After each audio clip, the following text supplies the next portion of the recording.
Welcome back to the deep dive. So today our sources are pulling us a little bit out of our usual worlds of finance and science. Yeah, a bit of a shift. A big shift. We're diving into a really unique corner of the consumer world, specifically the philosophy that's powering one emerging apparel brand, BK Clothing. That's right. And our mission for this deep dive is really to move beyond just, judging this as mere retail. Right. It's not just about T-shirts. Not at all.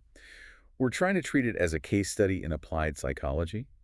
We've been handed these documents that detail the brand's mission, its origins, and their core claim is pretty radical. It is. They're saying that clothing can actually function as a tool for personal transformation, that it can facilitate a genuine full-scale mindset shift. Okay, let's unpack this right away because that's a huge claim. We all know fashion is self-expression, but it goes so much further. It does. It argues that the clothes you choose aren't just a signal to the outside world, but they're a constant internal prompt.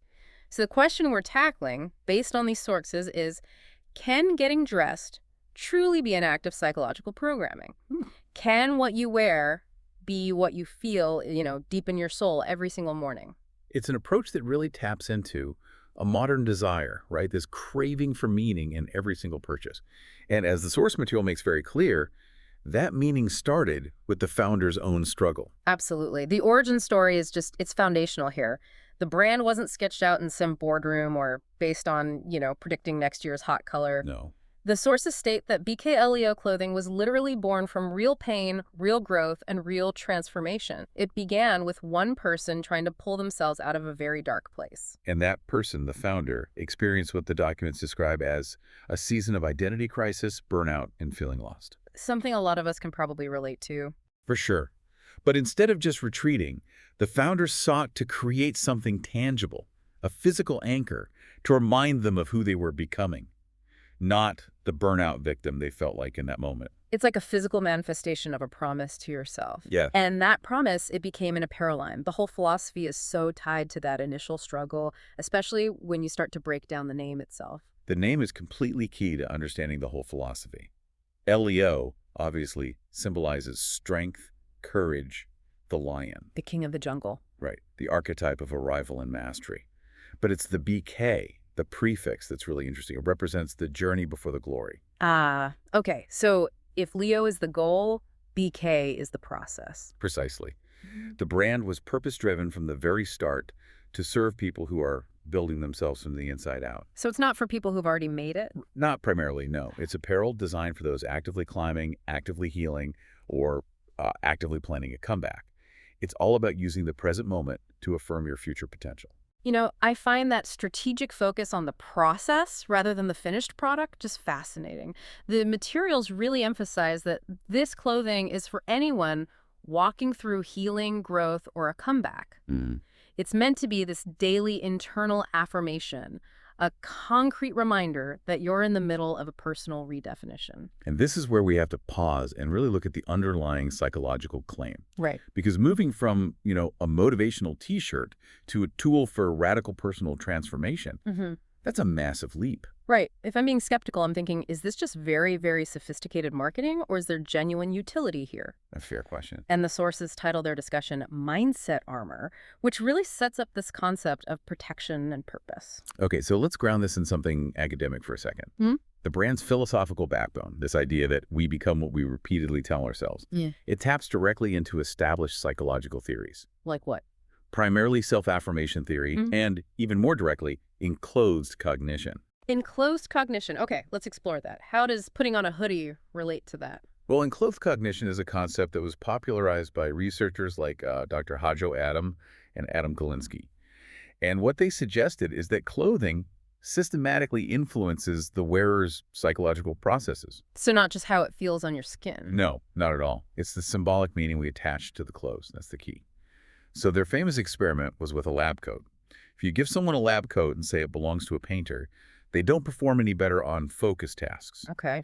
But if you tell them it belongs to a surgeon, a symbol of competence, of precision, they actually do perform better. Wow. So the brand is essentially performing a kind of psychological sleight of hand.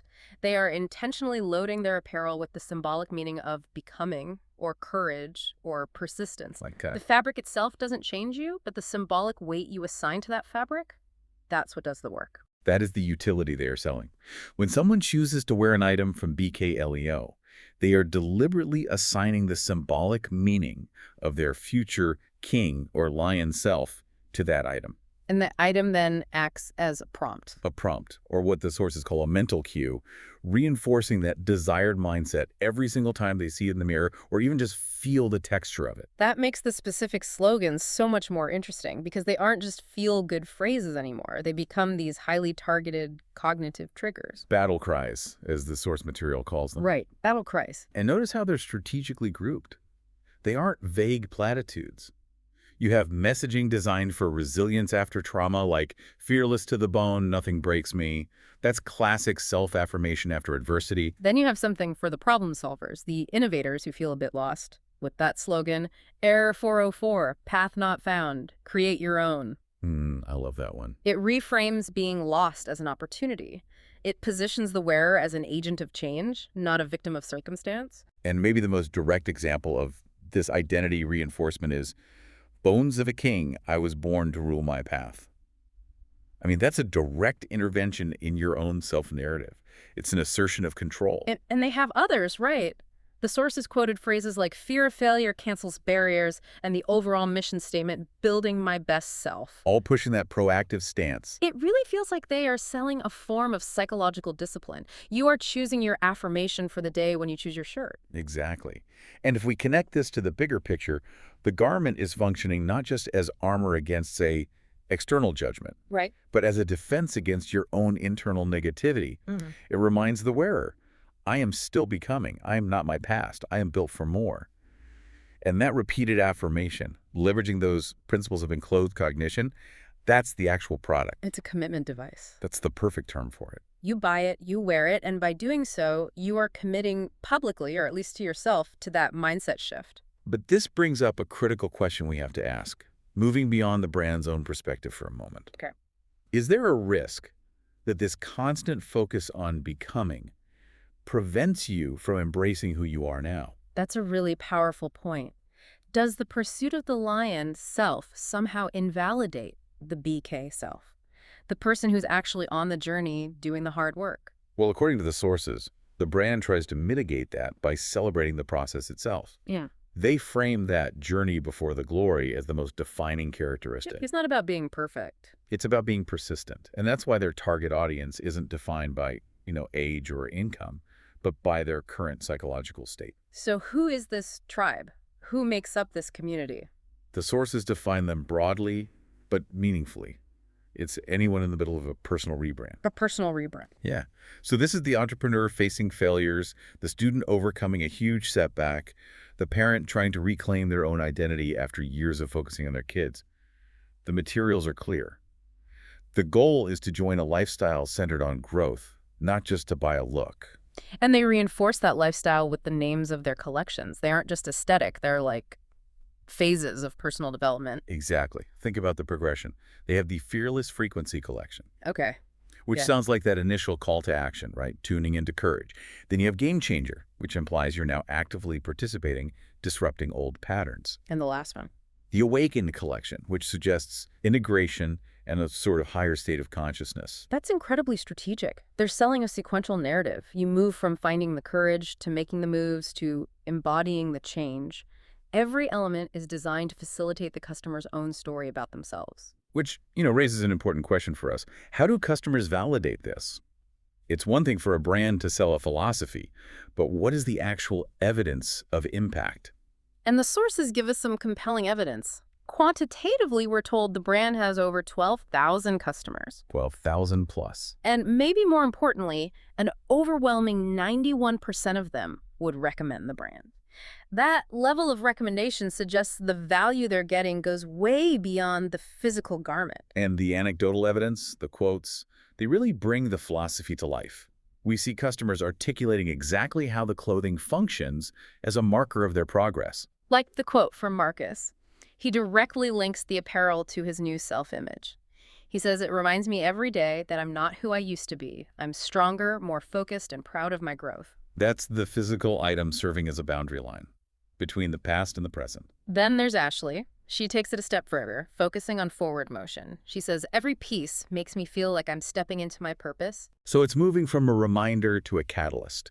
It's actually facilitating the action. But I think the most compelling, the most concise validation of the whole mindset armor idea comes from a customer named Daniel. He just said, it's not just a hoodie, it's armor. Wow. That one quote. It perfectly captures the entire shift in perceived value. It really does. It encapsulates the core value proposition of the business. They are successfully shifting the customer's perception of what the transaction even is. You aren't buying cotton and thread. You're buying psychological utility. Exactly. The sources emphasize this over and over. Every purchase is described not just as a transaction, but a transformation. They state they're selling confidence, courage, and character. This deliberate positioning turns the act of buying into a strategic self-investment. It's a very, very smart application of marketing principles to that deep-seated human need for self-improvement. So what does this all mean for you listening? Well, our sources reveal a highly strategic business model. It leverages established psychological principles like enclothed cognition and self-affirmation. And it proves that in an age dominated by performance culture and identity crafting on social media, the desire for external symbols to reinforce internal goals is incredibly powerful and very marketable. The key takeaway, I think, isn't just about this one brand. It's about the power of deliberate choice in constructing your own identity. We've analyzed how one company uses fashion as a commitment device, as an anchor for growth. And it forces us to reconsider the seemingly trivial choices we all make every day. If a simple hoodie can remind thousands of people that they're stronger, that they're more focused, that they're ready for their next chapter, what does that say about the potential power of everything else we choose to surround ourselves with? The sources repeatedly pose this question to the reader, and now to you. What's the next chapter of your story, and what do you want to wear while writing it? Use that framing. Leave yourself with a final thought about your own self-narrative. Every choice you make, from the apps you open, to the environment you work in, to the clothes you put on, is a reflection of the person you are becoming. So start considering the purpose-driven nature behind all your daily choices. Design your world to reflect the person you are striving to be, because your environment, and yes, even your apparel, is continuously reinforcing that self-narrative. Never stop growing and never, ever underestimate the power of your next deliberate decision.